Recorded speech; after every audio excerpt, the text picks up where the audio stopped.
नमस्कार, मी नरेश बोपचे सत्य व जाणून न्यूज मध्ये आपले स्वागत आहे। आणि आज आपण आहोत चिमूर क्षेत्राचे खासदार डॉक्टर नामदेव किरसाण यांच्या सोबत। आणि आता संपूर्ण महाराष्ट्रामध्ये विधानसभा निवडणुकीचे वारे वाहू लागलेले आहेत आणि व्हॉट्सअपच्या माध्यमातून अनेक चर्चांना उधाण आलेले आहे। साहेब, कुठेतरी चर्चा पसरत आहे की आपल्या लोकसभा क्षेत्रातील काही विधानसभाचे जे उमेदवार आहेत ते तय झालेले आहेत, तर त्याबद्दल काय बोलाल? असं काही शक्य नाही, तेवढ्या लवकर कुठल्याही पक्षाचं होत नाही। आणि आमच्या काँग्रेस पक्षामध्ये जे अनुशासन आहे आणि ज्या पद्धतीने आम्ही येणाऱ्या निवडणुकीसाठी तयारी करत आहोत, विधानसभेच्या निवडणुकीसाठी माझ्या लोकसभा क्षेत्रामध्ये 6 मतदार क्षेत्र येत आहेत।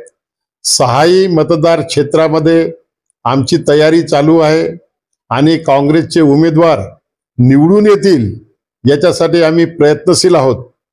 उमेदवारी अजून कोणालाही जाहीर झालेली नाही। उमेदवारी सर्वे रिपोर्ट ज्यांचा येईल त्या पद्धतीनं सर्वे रिपोर्टच्या अनुषंगाने त्या उमेदवाराचं सिलेक्शन होणार आहे। सिलेक्शनची प्रक्रिया अजून सुरू झालेली नाही, त्याच्यामुळे उमेदवारी कोणाची निश्चित होण्याचा प्रश्न निर्माण होत नाही।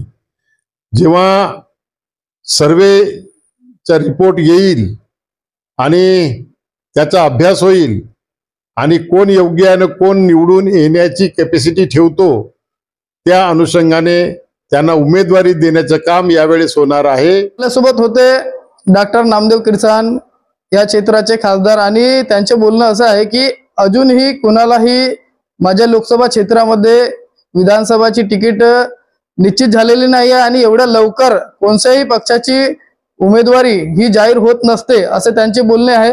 तर अशाच बातमीकरिता सत्य को जानो न्यूजला बघत राहा। मिळूया पुढील बातमीमध्ये, तोपर्यंत